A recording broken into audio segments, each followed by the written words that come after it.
Hello students, आज हम 12th standard के बुक कीपिंग का second chapter non profit organisation पे बात कर रहे हैं। जैसे कि आप जानते हैं कि कोई भी इंडिविजुअल हो या कंपनी हो वो प्रॉफिट अर्न करने के लिए बिजनेस करते हैं, लेकिन कुछ ऑर्गेनाइजेशन होते हैं जिनका मोटिव प्रॉफिट नहीं होता है, उनका मोटिव होता है सर्विस प्रोवाइड करना।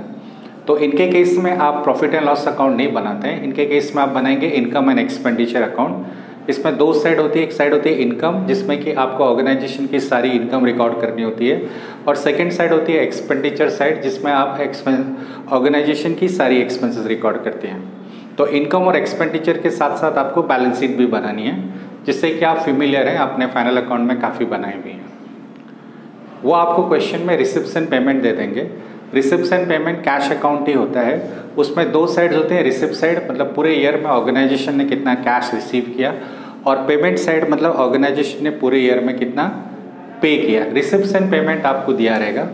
अभी जैसे फॉर एग्जांपल पेमेंट साइड कुछ भी दिया उन्होंने, तो पेमेंट साइड आप पे करते हैं, ऑब्वियसली आप एक्सपेंसेस के लिए पे करते हैं, अदरवाइज आपने एसेट्स परचेज की होगी इसलिए आप पे करते हैं। तो पेमेंट साइड आपको एक्सपेंसेस मिलेंगी, अदरवाइज एसेट्स परचेज मिलेंगे। सिमिलरली रिसिप्ट साइड आइदर आपने कुछ इनकम अर्न की होगी, इनकम का पैसा मिला होगा, या कोई एसेट सेल की होगी, या कुछ पैसे मिले होंगे आपको, लायबिलिटी जो की आपकी होती है। इनकम और एक्सपेंडिचर अकाउंट बनाना है। पेमेंट साइड में एक्सपेंसेस रहते हैं, तो कुछ एक्सपेंसेस देखते हैं कैसे लिखनी है। एक्सपेंडिचर में आपको ये लिखना है कि आपकी एक्सपेंसेस कितनी हुई है, आपके लिए ये इंपॉर्टेंट नहीं है कि कितनी एक्सपेंसेस पे हुई है। पेमेंट साइड फॉर एग्जाम्पल जैसे उन्होंने दिया है कि सैलरी 50,000 पे हुई है, उन्होंने आपको रिसेप्शन पेमेंट अकाउंट में पेमेंट साइड दिया है कि सैलरी 50,000 पे की है। पेमेंट साइड में सैलरी 50,000 दिया है, इसका मतलब होता है कि आपने सैलरी 50,000 पे की है, लेकिन इस साल का सैलरी एज एन एक्सपेंस 50,000 है, ऐसा ज़रूरी नहीं है।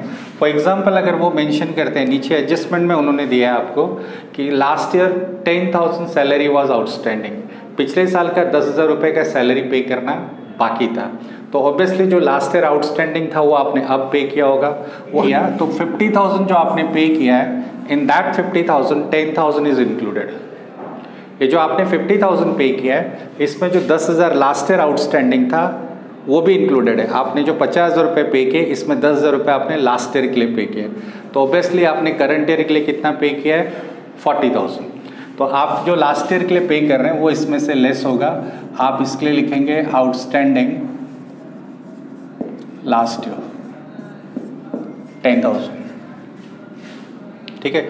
और फिर एक और एडजस्टमेंट है कि outstanding salary for the current year is 20,000, तो वो आउटस्टैंडिंग आप ऐड करेंगे। क्यों ऐड करेंगे कि वो भले आपने पे नहीं किया बट एक्सपेंस तो वो करंट ईयर का ही है, ठीक है। सो आप outstanding for the current year आप ऐड करेंगे जो भी अमाउंट रहेगा 20,000, और फिर फाइनल अमाउंट आप सेकेंड कॉलम में लिखेंगे। तो आपको समझ गया होगा वो। और इसकी सेकेंड इफेक्ट है कि बैलेंस शीट में लायबिलिटी साइड, करंट ईयर का जो आउटस्टैंडिंग सैलरी है उसकी सेकेंड इफेक्ट बैलेंस शीट में लायबिलिटी साइड आएगी, लेकिन जो लास्ट ईयर का आउटस्टैंडिंग सैलरी है उसकी सेकेंड इफेक्ट नहीं आएगी। वो आप लास्ट ईयर की बैलेंस शीट में ऑलरेडी लिख चुके हैं, तो वो करंट ईयर की बैलेंस शीट में नहीं आएगा, क्योंकि वो लास्ट ईयर आउटस्टैंडिंग था, अब वो पे हो चुका है, अब आउटस्टैंडिंग नहीं है, तो वो बैलेंस शीट में नहीं आएगा। आपने लास्ट ईयर की बैलेंस शीट बनाई होगी, वहाँ पे वो आउटस्टैंडिंग आपने लिखा होगा, और आपको लास्ट ईयर की बैलेंस शीट अब बनानी नहीं है, तो आप वो उसकी सेकेंड इफेक्ट नहीं दे पाएंगे। एक और देखते हैं उल्टा, आउटस्टैंडिंग का उल्टा होता है प्रीपेड। मान लीजिए आपको रेंट दिया है उन्होंने 40,000, उन्होंने आपको पेमेंट साइड दिया है कि आपने रेंट 40,000 पे किया है। 40,000 पे किया, इसका ये मतलब नहीं बनता है कि इस साल के एक्सपेंस भी 40,000 है। अगर वो ये मेंशन करते हैं कि 2,000 रुपये आपने लास्ट ईयर, 2,000 रुपीज़ आपने लास्ट ईयर एडवांस पे किया था, तो लास्ट ईयर एडवांस पे किया था तो ऑब्वियसली वो आपने करंट ईयर के लिए पे किया होगा। पेमेंट इसकी लास्ट ईयर हो चुकी है, लेकिन वो एक्सपेंस करंट ईयर का है। तो जब हम करंट ईयर के एक्सपेंसेस का काउंटिंग करेंगे, तो लास्ट ईयर जो 2,000 आपने पे किया था प्रीपेड, वो आप ऐड करेंगे, तो आपका हो जाएगा 42,000। 40,000 आपने इस साल पे किया, और 2,000 रुपये आप प्रीवियस ईयर पे कर चुके हैं इस साल के रेंट के लिए, तो टोटल एक्सपेंसेस 42 हो जाएगी। और ये प्रीपेड लास्ट ईयर प्रीपेड था, इसकी सेकेंड इफेक्ट नहीं आएगी। इसकी सेकेंड इफेक्ट लास्ट ईयर की बैलेंस शीट में एसेट साइड आई होगी, और आपको लास्ट ईयर की बैलेंस शीट नहीं बनानी, तो इसकी सेकेंड इफेक्ट नहीं दिखेगी। और एक और एडजस्टमेंट दिया है कि prepaid expenses, prepaid rent in this year is 5000। मतलब आपने ये जो 40,000 पे किया है इसमें 5,000 रुपये एडवांस पे किया, तो ऑब्वियसली एडवांस पे किया तो नेक्स्ट ईयर के लिए पे किया है। Prepaid rent for the current year is 5,000, तो वो 5,000 रुपीज़ आप लेस करेंगे और इसकी सेकेंड इफेक्ट आएगी क्योंकि इस साल एडवांस में पे किया आपने, तो इसकी second effect balance sheet asset side आएगी। तो करंट ईयर का जो प्रीपेड और आउटस्टैंडिंग है उनकी तो सेकेंड इफेक्ट आएगी, बट लास्ट ईयर के जो आउटस्टैंडिंग एक्सपेंसेस और प्रीपेड एक्सपेंसेस हैं उनकी सेकेंड इफेक्ट नहीं आएगी। ठीक है, ये समझ गया होगा आपको। उसके बाद हम सब्सक्रिप्शन पे आते हैं। सब्सक्रिप्शन होता क्या है? सब्सक्रिप्शन मतलब ये नॉन प्रॉफिट ऑर्गेनाइजेशन है, कोई चैरिटेबल ट्रस्ट है, तो इनके काफ़ी मेंबर्स होते हैं और उन मेंबर से इनको जो एनुअल फीस होती है उसको सब्सक्रिप्शन बोलते हैं। हर एक मेंबर को ऑर्गेनाइजेशन की एनुअल फीस पे करनी होती है और उसको सब्सक्रिप्शन बोलते हैं। और ऑर्गेनाइजेशन के लिए इनकम है। इनकम इसलिए है क्योंकि ये इनको अपने मेंबर्स से रिसीव होता है। तो सब्सक्रिप्शन आपके लिए इनकम है। आपको ये रिसिप्ट साइड दिया रहेगा, आप इसको इनकम में लिखेंगे। सब्सक्रिप्शन, मान लीजिए आपको 4 लाख रुपए सब्सक्रिप्शन के मिला है। Total subscription received in this year is 4 lakhs। तो इसका ये मतलब नहीं होता कि 4 लाख अर्न किया है। ये 4 लाख में हो सकता है कुछ अमाउंट लास्ट ईयर के लिए मिला हो, कुछ अमाउंट नेक्स्ट ईयर के लिए मिला हो। तो आपको फाइंड आउट करना है कि करंट ईयर का इनकम कितना है, करंट ईयर का इनकम कितना है, क्योंकि काफ़ी मेंबर्स होते हैं। कुछ लोग एडवांस पेमेंट करते हैं, कुछ लोग लेट पे करते हैं, कुछ लोग टाइम पे करते हैं। अब इसमें 4 पॉसिबिलिटीज़ हैं। 4 लाख रुपए सब्सक्रिप्शन मिला है, कुछ मेंबर्स से इस साल का पेमेंट नहीं आया है, तो outstanding subscription for the current year मान लीजिए 30,000 है। तो 4 लाख आपको मिल गया, 30,000 आपको आना बाकी है इस साल के लिए, कुछ मेंबर्स से पेमेंट आनी बाकी है, तो वो आपकी इनकम को ऐड करेगा। 4 lakhs is received and 30,000 is still receivable, so that means total income will be 4,30,000। तो आप यहाँ पे ऐड करेंगे सब्सक्रिप्शन, आप खाली रिसीवेबल लिख दीजिए, receivable for current year, receivable for current year जो भी अमाउंट रहेगी, सपोज 40 है तो आपका हो जाएगा 4,40,000। लास्ट ईयर कुछ लोगों का पेमेंट बाकी था, लास्ट ईयर कुछ मेंबर्स ने, अभी मान लीजिए 2019 चल रहा है, ये जो हम अकाउंटिंग कर रहे हैं 2019 का कर रहे हैं, तो 2018 में कुछ लोगों का पेमेंट मान लीजिए 10,000 बाकी था। कुछ मेंबर्स ने लास्ट ईयर सब्सक्रिप्शन नहीं पे किया था 10,000, तो ऑब्वियसली उन्होंने करंट ईयर में पे किया था। तो ये जो आपने 4 लाख रुपए रिसीव किया है, इसमें 10,000 आप लास्ट ईयर का रिसीव कर रहे हैं। ठीक है, वो जो 10,000 लास्ट ईयर आउटस्टैंडिंग था वो अब मिल रहा है, तो इनकम तो वो लास्ट ईयर का था, 4 लाख में इंक्लूडेड है।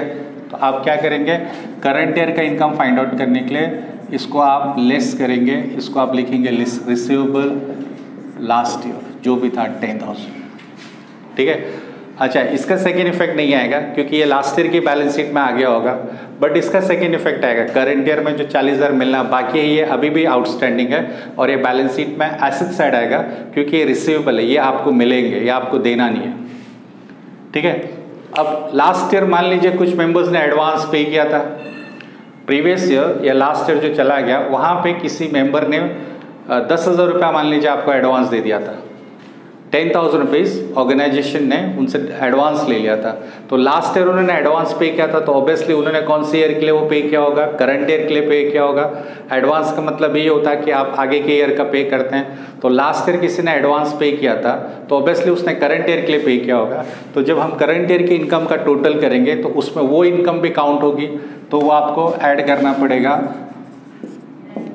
उसको आप लिखेंगे received in advance last year, ये पैसे आपने लास्ट ईयर एडवांस रिसीव कर लिए था, तो ये ऐड होगा। ये जो भी अमाउंट होगी मान लीजिए 20,000 पे ध्यान मत देना, ये जो मैं बता रहा हूँ इस पर ध्यान रखना।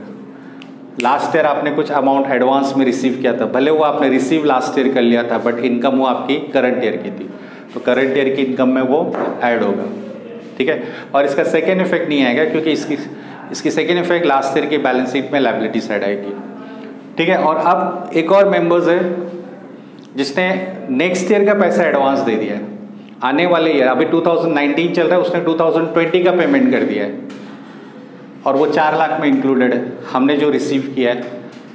तो अब आप क्या करेंगे, करंट ईयर का इनकम फाइंड आउट करने के लिए उसको लेस करना पड़ेगा। रीज़न उसने वो नेक्स्ट ईयर के लिए पे किया है, वो करंट ईयर की इनकम नहीं है, तो ये आपको लेस करना है। Less received in advance. Current year में आपने एडवांस में रिसीव किया है, जो भी अमाउंट है मान लीजिए 5000 ले लेते हैं, और इसकी सेकेंड इफेक्ट आएगी क्योंकि ये करंट ईयर में एडवांस में मिला है। तो subscription received in advance is a liability, subscription receivable assets है, सब्सक्रिप्शन मिलना बाकी है वो एसेट्स है, और सब्सक्रिप्शन एडवांस में आ गया वो आपके लिए लायबिलिटी है। तो जो करंट ईयर के उनकी तो दो इफेक्ट आ रही है, बट जो लास्ट ईयर की उनकी दो इफेक्ट नहीं आएगी। तो ये समझ गया होगा आपको। अगर फिर भी किसी को कुछ कन्फ्यूज़न है, आपको शॉर्टकट देखना है, तो रिसीवेबल करंट ईयर का आउटस्टैंडिंग ऐड होगा, करंट ईयर का प्रीपेड लेस होता है, प्रीपेड लेस होता है आप सब जानते ही हैं, आउटस्टैंडिंग ऐड होता है ये भी आप जानते हैं। लेकिन अगर लास्ट ईयर का लेना है तो उल्टा करना है, आउटस्टैंडिंग लास्ट ईयर का लेस होगा।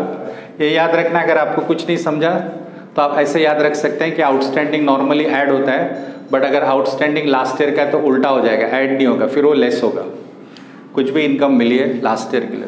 ठीक है, इसके बाद एक और है डोनेशन। डोनेशन ऑर्गेनाइजेशन है हमारा, हम अलग अलग पर्सन से डोनेशंस लेते हैं। तो अगर हमने डोनेशन में दो टाइप है, एक होता है जनरल डोनेशन और एक होता है स्पेशल डोनेशन। जनरल डोनेशन मतलब आपने लोगों से डोनेशन लिया, उसका कोई पर्पज़ नहीं है, आप वो पैसा कहीं भी यूज़ कर सकते हैं, तो वो जनरल डोनेशन हो गया और वो आपके लिए इनकम होती है। और स्पेशल डोनेशन वो होता है कि आपने लोगों से पैसा लिया, मान लीजिए आपने बोला कि आपको बिल्डिंग बनानी है उसके लिए डोनेशन चाहिए, या आपको लाइब्रेरी बनानी है उसके लिए डोनेशन चाहिए, और ऐसे अमाउंट के लिए अगर आपने डोनेशन लिया है तो उसको स्पेशल डोनेशन बोलते हैं, क्योंकि आपके ऊपर ये बाइंडिंग है आती है, ये डोनेशन का पैसा आप कहीं भी यूज़ नहीं कर सकते हैं, और डोनेशन का पैसा आपको वो स्पेसिफिक पर्पज़ के लिए यूज़ करना पड़ेगा, तो ये आपके लिए लायबिलिटी है। तो स्पेशल डोनेशन मतलब जो डोनेशन आपको किसी स्पेसिफिक पर्पज़ के लिए मिला है उसको हम स्पेशल डोनेशन बोलते हैं, और वो आपको लायबिलिटी में लिखना है। और डोनेशन जो किसी स्पेसिफिक पर्पज़ के लिए नहीं मिला वो जनरल डोनेशन है और वो इनकम है, आप उसको इनकम में लिखना है। क्वेश्चन अगर साइलेंट है तो मोस्टली डोनेशन को आप इनकम में लिखेंगे। ठीक है, सो ये आपको समझ गया होगा। और जो कुछ एक्सपेंसेस होते हैं जिन पे कोई एडजस्टमेंट नहीं होता है, payment side for example general expenses दिए हैं, सैलरी एक्सपेंसेस दिए हैं, ऑफिस एक्सपेंस दिया है, रिपेयर्स दिया है, इन पे कोई एडजस्टमेंट नहीं है तो आप उनको एक्सपेंडिचर में एज इट इज़ लिख दीजिए। जिस पे कोई एडजस्टमेंट नहीं है वो एज इट इज़ लिख देना है। ठीक है, और अगर जिन पे कोई एडजस्टमेंट हो according to the adjustment solve करना है। इसके बाद क्या होता है कि आपको इनकम की साइड का टोटल करना है और एक्सपेंडिचर की साइड का टोटल करना है। अगर इनकम की साइड ज़्यादा आती है तो आप डेबिट साइड लिखेंगे, एक्सपेंडिचर डेबिट साइड होती है और इनकम क्रेडिट साइड होती है, तो आप लिखेंगे सरप्लस। इनकम अगर एक्सपेंडिचर से ज़्यादा है तो आप उसको लिखेंगे सरप्लस। आप उसको ऐसा भी बोल सकते हैं कि excess of expenditure, sorry excess of income over expenditure, income expenditure से ज़्यादा है। आपको इतना कॉम्प्लिकेटेड नहीं याद रखना है तो आप टू सरप्लस याद रखिए। और अगर उल्टा हो गया, अगर एक्सपेंडिचर की टोटल ज़्यादा आ गई और इनकम कम है तो उसको आप बोलेंगे डेफिसिट, ये मतलब आपको लॉस हो गया। और सरप्लस आप बैलेंस शीट में कैपिटल में ऐड करेंगे और डेफिसिट आप बैलेंस शीट में कैपिटल से लेस करेंगे। डेफिसिट कब होगा? जब हमारे एक्सपेंडिचर की साइड की टोटल ज़्यादा है, और सरप्लस कब होगा? जब आपकी इनकम की टोटल ज़्यादा है, इनकम साइड की टोटल ज़्यादा है। सो ये हमारा इनकम एंड एक्सपेंडिचर अकाउंट था। थोड़ा बहुत मैंने आपको बताया, आई होप आपको समझ गया होगा। Thank you.